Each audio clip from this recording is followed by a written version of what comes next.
no Senzo siya ka Wimpy.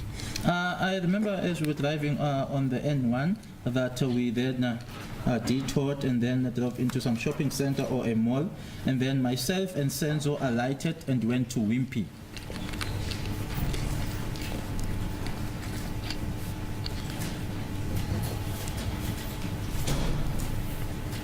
Yes. Okay, let me just, before deviate to Senzo received the call. After we receive a call, then sasa siya ngena shopping center or mall ngisakhumbula kahle. But just before we drove in or we just detoured, Senzo received a call, and thereafter that's when we then went to the shopping center. And from Leo colleague I receive iyona ukuthi siba nama change of plans sasa sasingabisaya ephathini kaRoy sase siya Soweto la performa khona uKelly. As a result of that call, there was then a change of plan. We then no longer went to the party, but to Soweto, where Kelly was performing. Because why ngitshela call ukuthi yayithini? Because he had informed me as to what the call was about.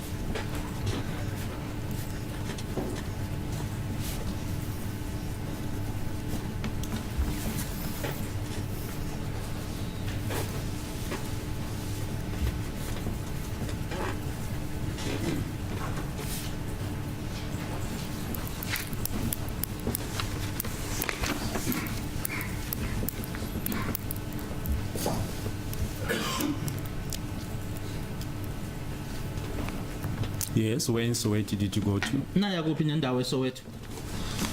Saya eDoronyembe Park.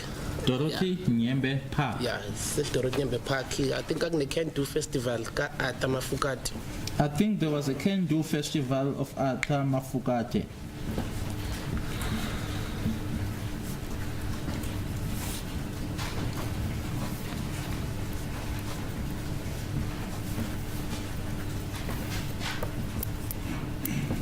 Yes, you may proceed.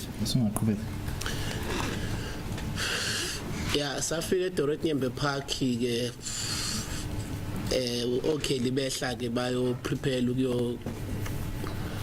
kuyoshintsha kuyodansa lokhu performer bezoperform. We then arrived to Dorothy Nyembe, Kelly. They then alighted to go and change and prepare so as to go and dance. Yes. Then what happened after their performance? Uma seniqedile sebeqedile ukuperforma kwenzekani? Engikhumbula ukuthi sasime la sasimkhona, I think it was a VIP tent or something. uKelly weza wabuza ukuthi indaba usenzo wayifuna ukuhamba, wabuza kulona ukuthi wenza yini, ufuna indaba usenza indaba nje, ngathi mthetho usenzo ukuthi ufuna ukuhamba la. From lapho sase siyasuka sihlala nje isikhathi eside after performing. I think where we were standing, it was like in a VIP tent, and Kelly just came to inquire as to. Yes. It's fine. Don't disclose what other people told. What time did you leave? Nothing hamba isikhathi sini eDorothy Nyembe. Mhlambe after 4:30. Maybe after 4:30. Yes. And where did you go to? Nayapi. Saya eKatlehong ekhaya. We went to my home in Katlehong. Yes. May proceed. From eKatlehong initially uSenzo wayezongishiya ekhaya. Initially Senzo was going to leave me at my home in Katlehong. And then after like a few minutes ngidropile off ekhaya waphindwa ngifonela futhi. After a few minutes having dropped me at home, he called me again. And then wase wangibuza ukuthi ngisendlini ngathi waswathi shintsha, ngathi angishintshe asambe, athi naye bosiyaphi, waswathi asambe siyolanda itumelo. As a good please, you may not disclose what the deceased said. Okay. What happened after he dropped you off? Emuva kokuthi esethulileke ekhaya kwasekwenzekani? Yebo ngisho ukuthi wangifonela ngase ngibuyele emotweni because wangitshela ukuthi khona utumelo, sekufika utumelo. As I said, siyolanda utumelo. I went back into the car because he had said we needed to go and fetch Tumelo.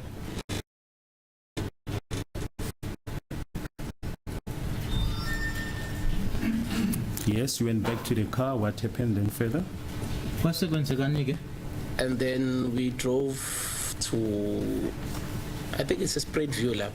It's some off ramp lapha ku N3 Sprayed View la uTumelo ayi2 khona.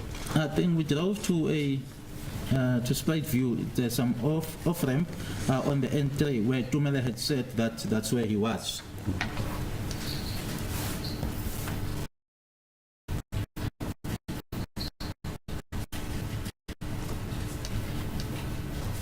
Yes.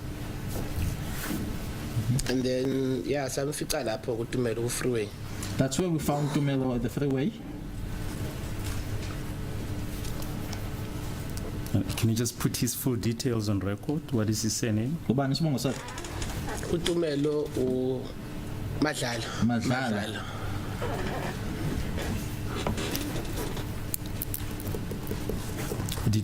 Did you know him before the incident? Umuntu omazi ngaphambilini kwesigameko lesi? Yebo umuntu ebengimazi. Yes, I knew him. Where was he coming from? Ebuya kuphi?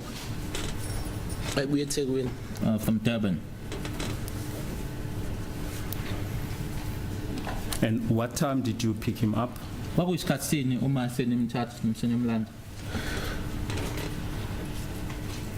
Ngoba sihlalanga kakusekukhona nje kuyoshaya bona no5 ngisho kanjalo. Because we didn't take long or didn't stay long, let me just say it was about around about 5. Yes, you may proceed. And then from khona lapho kulandela uTumelo sahamba saya eFosloras. From fetching Tumelo, we then went to Fosloras.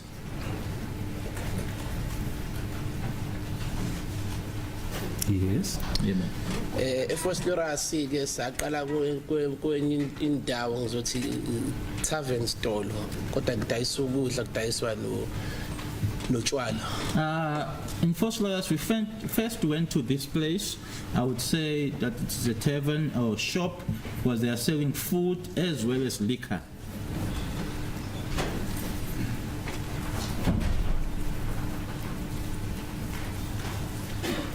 Yes, you may proceed.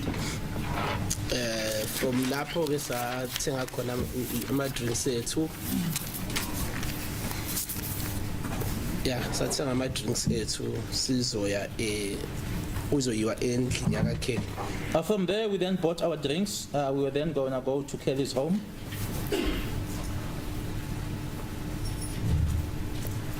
Yes. Ngiyakhumbula ukuthi sasimile la ngaphandle sikhuluma khona la kakuthengwa khona. I remember that we were standing outside and just chatting at the exact place where we were buying the drinks. Ngizosho ukuthi ngangi skeptical, uncomfortable kancane ngokuthi kuyiwe lapho endlini yakaKelly.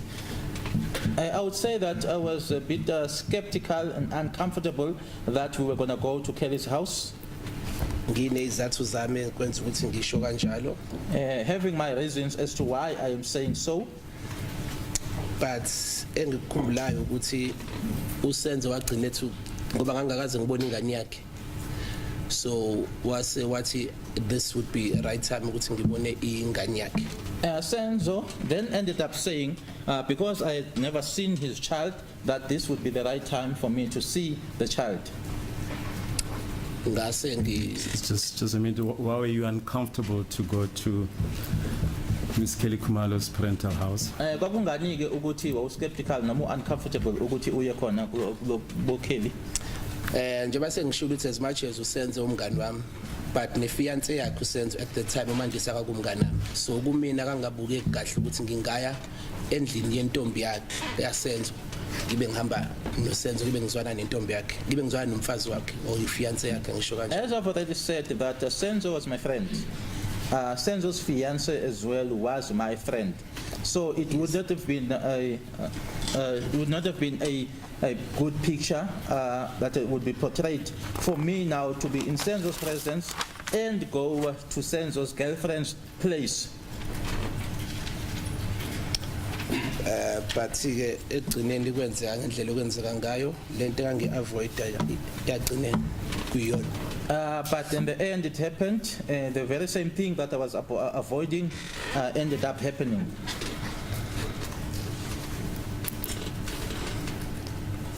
So Yes, you left. You then left the tavern. What time did you leave the tavern? Nase nisuka ke tavern kwakusele kusikhatsini ke uma nihamba tavern kaku after 5. after 5 Yes. And where did you go to? naya kuphi saya kaKhumalo to the Khumalos, kaMakakheli. Kelly's mother's.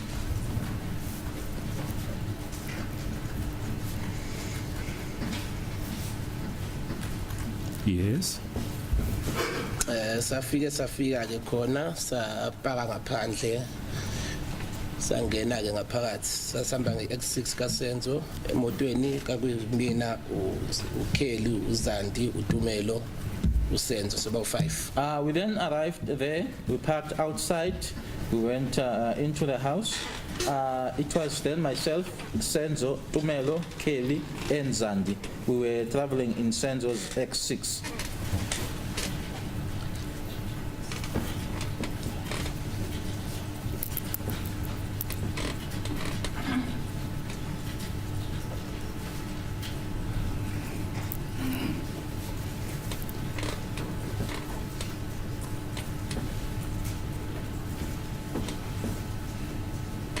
Yes.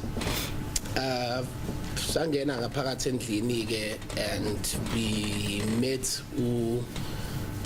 uMakakheli ngaphakathi endlini no Christian ingane kaKelly no Jubjubu mase kuba kwakhona noThingo ingane kaKelly noSenzo. We went into the house, we met Kelly's mother was inside the house. Christian is Kelly and Jubjub's child, as well as Tingo, who is Kelly and Senzo's child.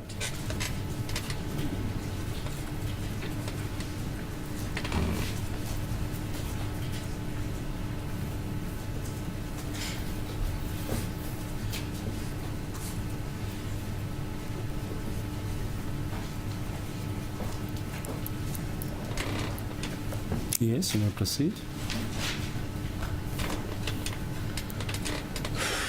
From there ngiyakhumbula ukuthi ke bas introduce basho ukuthi umama ubani njengoba beze basichazele ukuthi uMakakheli la ngabona khona ukuthi uMakakheli and base balethela uThingo. From there, Kelly's mother was then introduced. I then could see that it was Kelly's mother, and then Tingo was brought for me. And then ngase sasihleli ke kudlala naye uThingo ke noDumelo kwakudlala nebhola ke ngikhumbulayo game between Chelsea and Manchester at that time. Myself and Tumelo were then playing with the child Tingo, and what I also do recall was that there was a game that was playing on TV, Chelsea and Manchester.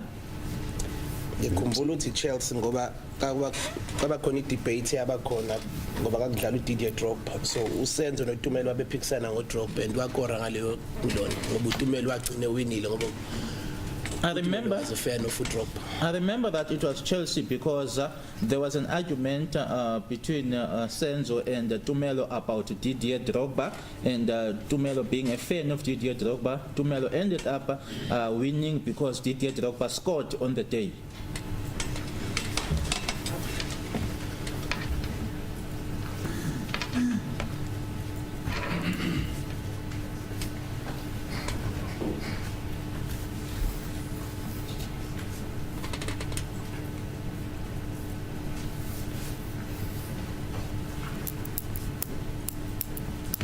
Now, in which part of the house were you seated? Nanihlezi kuphi noma kuyiphi ingxenye yendlu? Sasihlele sitting room. In the sitting room.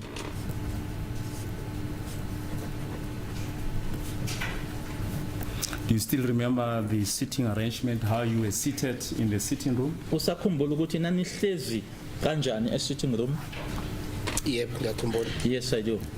If you are shown pictures, will you be able to indicate who was seated where? Uma ungabe ngitshengisa izithombe ungakhomba ukuthi ubani wahlezi kuphi nendawo? Yebo ngakhomba. Yes, I would be able to.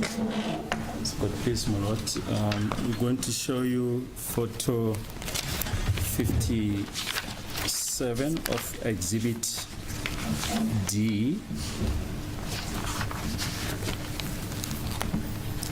Maybe photo 59 of Exhibit D, 59.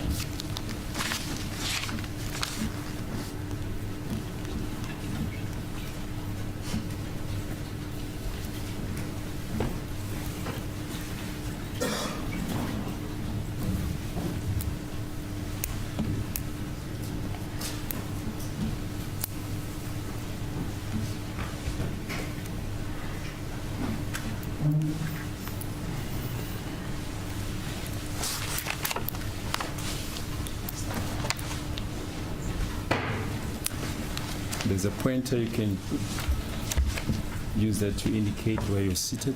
Photo 59. Ungakhomba ke la nanhlezi khona. La akuhlela uTumelo. Well, Into pink. where the witness is pointed and next to where the pink item is, that's where Tumelo sat. Mina ngihlela phakathi nendawo. I was seated in the middle. It's just a minute.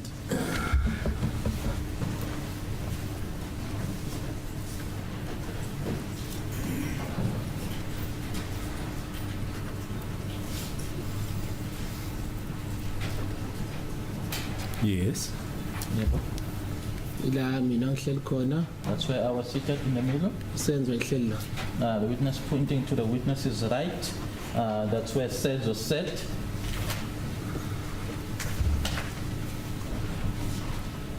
Yes. And then ngala kakuhleli maka Kelly. Witness pointing to the couch on the right hand side of the photo. That's where Kelly's mother sat, where I'm pointing. Esokuthi phakathi nendawo kakuhleli uZandi. In the middle, Zandi, it was Zandi. Yes, just a minute.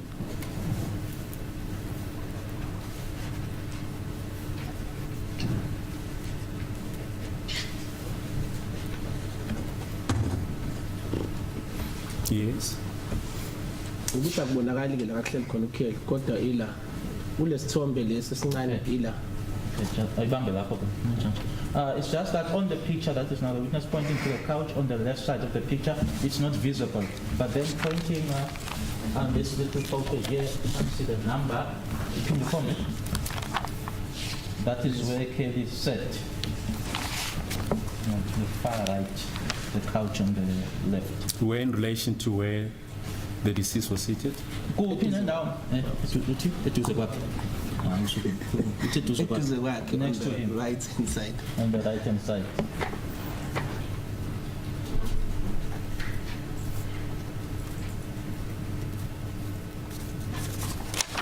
Yes, you may proceed.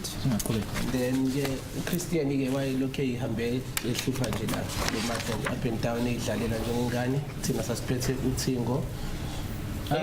So the Christian was just playing where the mat is. He was just as a child, just as a normal child, moving up and down there, and we were carrying Tingo. And then sifika sahleli kanjalo.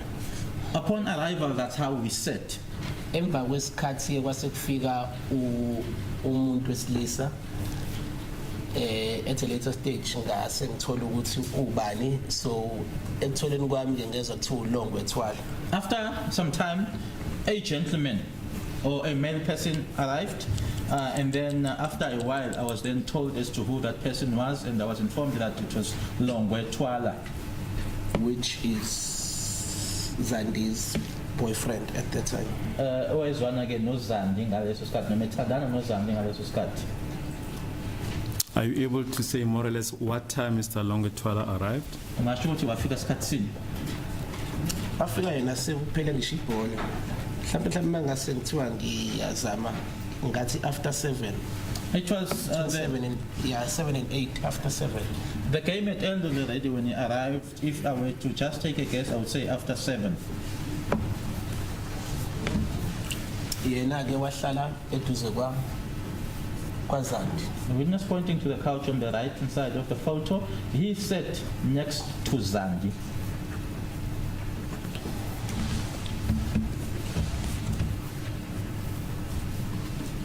Yes. Yeah. Akekho umuntu. There was Yes. no other one. Yes, No we one can else. proceed then. Singaqhubeka.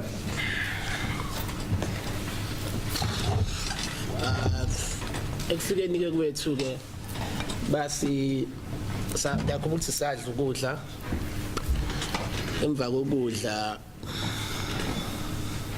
sasibuka ibhola yakho ukuthi mina ifoni yami yayisi off at the Okay. time.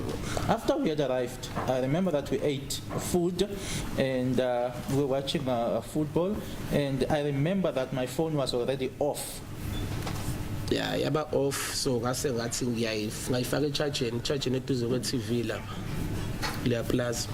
I then put it in a charger which is just close to the plasma, the witness pointing to the TV. Emva kwesikhathi nje ngifakile kancane engikukhumbulayo ukuthi ukhelwa ayikhipha ifoni yami wase wafake yakhe wase wayishiya khona lapho.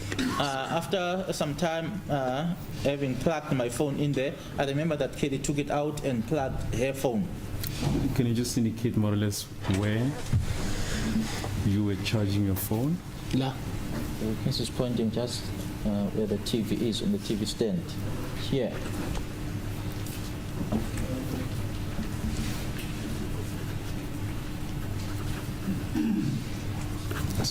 Will this be a convenient time to take the short adjournment, my lord? what time now? I think it should be just after 11. I'm told it's 19 after 11 So when do we come back? at 1:30. Half past. Yes. Okay.